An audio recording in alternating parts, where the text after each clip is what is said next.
नमस्कार, मी सुशील कुलकर्णी. आपण पाहता अॅनालायझर. महाराष्ट्राच्या राजकारणामध्ये सध्या पुन्हा एकदा अस्थिरतेचं वातावरण आलंय. सरकार टिकणार नाही या विषयाची चर्चा जोरदारपणे सुरू आहे. तुम्हाला आठवत असेल, उद्धव ठाकरेंचं सरकार आल्यावरती ज्या खेळी खेळल्या गेल्या होत्या, म्हणजे हे सरकार फार दिवस टिकणार नाही, फार दिवस टिकणार नाही अशी चर्चा सुरू झाली होती. अर्थात त्याला तसं अनुकूल वातावरण देखील होतं आणि या अस्थिरतेची चर्चा इतकी लांबत गेली की खरोखरच उद्धव ठाकरेंचं सरकार टिकलं नाही. पण या चर्चांनी ते पडलेलं नाही हे लक्षात घ्या. ते पडलंय त्यांच्या आंतरविरोधामुळे. उद्धव ठाकरेंचा पक्ष संघटनेवरचा कंट्रोल गेला होता आणि आपल्या पक्षातल्या लोकांना नेमकं काय हवंय याची जाणीवच उद्धव ठाकरेंना होत नव्हती. उद्धव ठाकरेंच्या सरकारच्या पडण्याचं मुख्य कारण आहे आपल्याच पक्षातल्या माणसांकडे झालेलं दुर्लक्ष, मंत्रिमंडळातल्या लोकांनी केलेले प्रचंड भ्रष्टाचार आणि उद्धव ठाकरेंच्या परिवारामध्ये झालेले घोटाळे. हे उद्धव ठाकरेंच्या सरकारच्या पतनाचं कारण आहे. आताही असंच होऊ लागलंय. एकनाथ शिंदे मुख्यमंत्री पदावर आल्यानंतर पुन्हा एकदा विरोधी पक्षाच्याकडून हे सरकार टिकणार नाही अशी चर्चा सुरू झाली आहे. अर्थात हे सरकार या चर्चेमुळे पडेल की नाही माहीत नाही, पण हे सरकार पडण्यासाठी उद्धव ठाकरेंसारखीच कार्यपद्धती एकनाथ शिंदे अवलंबत असतील तर मग मात्र हे सरकार पडणार आहे असं म्हणावं लागेल. 10 महिने होत आहेत. एप्रिलच्या 30 तारखेला या सरकारला सत्तारूढ होऊन 10 महिने पूर्ण होत आहेत. निवडणूक आयोगातली एक लढाई एकनाथ शिंदेंनी जिंकलेली आहे आणि आता कोर्टातली लढाई अंतिम टप्प्यात आहे. त्याचा निकाल लागण्याची वेळ जवळ आली आहे. अशा वेळी मुख्यमंत्री असलेल्या एकनाथ शिंदे यांनी आपल्या पक्ष संघटनेच्या वाढीवर देखील लक्ष देणं आवश्यक आहे. किंबहुना होतं असं मी म्हणेल. एकनाथ शिंदेंच्याकडून पक्ष संघटना वाढीसाठी कोणतंही लक्ष दिलं गेलेलं नाही अथवा संघटनात्मक कार्यक्रमाची अंमलबजावणी करण्यात एकनाथ शिंदेंच्याकडे आलेली शिवसेना पूर्णतः यशस्वी ठरली आहे असं म्हणता येणार नाही. एकनाथ शिंदेंचं हे सरकार जे आत्तापर्यंत 10 महिन्याची कारकीर्द पूर्ण करत आलं आहे, त्या सरकारला एक गोष्ट लक्षात घ्यायला हवी. त्या सरकारला आपल्या 40 अधिक 10 अपक्षांची मर्जी सांभाळण्यातच वेळ घालावा लागलेला आहे. यापैकी काही मंत्री बनले, काही बनण्याची आस लावून आहेत, पण ज्यांना मंत्री बनण्याची अपेक्षा आहे किंवा ज्यांना मंत्री बनता येणार नाही ते सगळेच आपापल्या भागात प्रचंड मोठी कामं करून जितकी माया जमा करता येईल तितकी जमा करण्याच्या मागे लागले आहेत.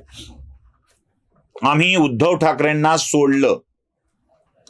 तेच मुळात उद्धव ठाकरेंच्या कडून आम्हाला योग्य विकास कामासाठी निधी मिळाला नाही आणि तो आताही मिळणार नसेल तर पुन्हा पुन्हा आम्ही तेच करायचं का हा प्रश्न विचारून ते निधींची जास्तीत जास्त मागणी करतायत. निधीची मागणी म्हणजे विकास कामांसाठीची मागणी. विकास कामं करायची ती त्या पर्सेंटेजसाठी करायची.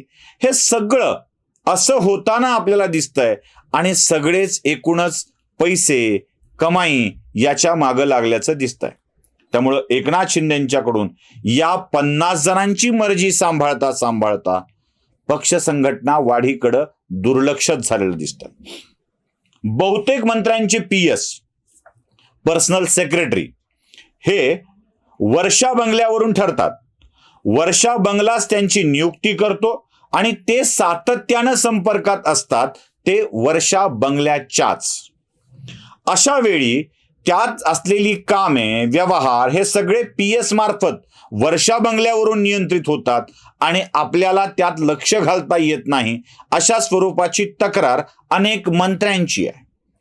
अशी तक्रार असेल तर मंत्री नाराज होणं स्वाभाविक आहे आणि त्या मंत्र्यांची नाराजी आता वाढू लागली आहे. म्हणजे मी त्यावेळेलाही म्हणालो होतो उद्धव ठाकरेंचं सरकार असताना की मंत्र्यांचीच नाराजी आहे. मी तर उलट नाव घेऊन सांगत होतो की कोणकोणते मंत्री नाराज आहेत. आता ही तशा स्वरूपाची मंत्र्यांची नाराजी वर्षा बंगल्यावरून कामे नियंत्रित करणाऱ्या व्यक्तींच्या वरती दिसते आहे. आता PS जर रिपोर्ट मुख्यमंत्र्यांनाच करत असेल, तो मंत्र्यांना करत नसेल, तर काही मंत्री जमेल तिथे टेबल टाकून कलेक्शनचं काम करता येईल का हे बघतायत. म्हणजे एकूणच काय, तर जेवढं काही मिळवता येईल तेवढं मिळवायचं हेच धोरण मंत्र्यांचं दिसतंय. आणि म्हणूनच एकनाथ शिंदेची या सरकारवरची पकड निष्ठत चालली आहे. मुळात एक गोष्ट लक्षात घेतली गेली पाहिजे, एकनाथ शिंदेच्या सोबत आलेल्या आमदारांच्या किंवा मंत्र्यांच्या पैकी अर्धे अधिक हे भाजपशी देवेंद्र फडणवीसांशी जवळीक साधून आहेत. त्यामुळं त्यांची नाराजी तर आहेच आहे. शिवाय शिरसाट, संजय शिरसाट आणि केसरकर यांच्यामधले वाद खुलेपणाने समोर येत आहेत. एकनाथ शिंदेचे प्रवक्ते कंट्रोल नसल्यासारखं बोलतायत, मंत्री वाटेल ते बोलतायत. म्हणजे जे बोलायला नको ते देखील मंत्र्यांच्या बोलण्यामध्ये सातत्यानं आपल्याला दिसतंय. या सगळ्या विषयाला खूप गांभीर्यानं घेण्याची गरज आहे. मंत्र्यांच्या मध्ये असलेले विसंवाद, लोकांचं अतिरिक्त बोलणं, नको त्या विषयांना महत्व देणं, हे सगळं टाळायचं असेल तर एकनाथ शिंदेंनी आपल्या सरकारवरती पकड बसवली पाहिजे.